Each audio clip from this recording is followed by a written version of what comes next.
పుట్టి శ్రీరాములు గారు త్యాగఫలితంగా ఆంధ్ర రాష్ట్రం అవతరించిన తర్వాత ఇప్పటి వరకు మేడే ఉత్సవాలు జరపని ప్రభుత్వం అంటే వైఎస్ఆర్సీపీ ప్రభుత్వం అని చెప్తున్నాం.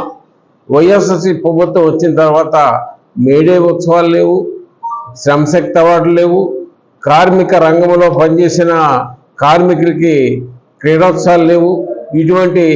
అటువంటిది మన భవన కార్మికులకు వసూలు చేసిన సెస్ అమౌంట్ని దారి మళ్లించి పథకాలకి వాడుకున్న ప్రభుత్వం ఏంటంటే వైఎస్ఆర్సీపీ ప్రభుత్వం చెప్తున్నాం.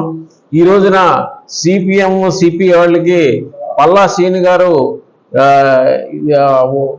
ఐకమత్యంతో ఒప్పించి ఇక్కడ 2 కార్పొరేట్ సీట్లు గెలిపించడం జరిగింది. మరి స్టీల్ ప్లాంట్ కూడా అమరరేఖ చేయడం జరిగింది. కార్మిక వర్గం మన గాజా ప్రాంతంలో ఉన్న కర్మాగారాలకి పనిచేసే సమర్థగల పల్లా శ్రీని గారు ఇప్పుడు పనిచేస్తున్నప్పుడు మరి అదేవిధంగా స్టీల్ ప్లాంట్ని రక్షించాలనే ఉద్దేశంతో తన భుజాల మీద వేసుకొని ఇక్కడ ఏఐటీసీ యూనియన్ని గుర్తింపు తీసుకురావడం కూడా జరిగింది.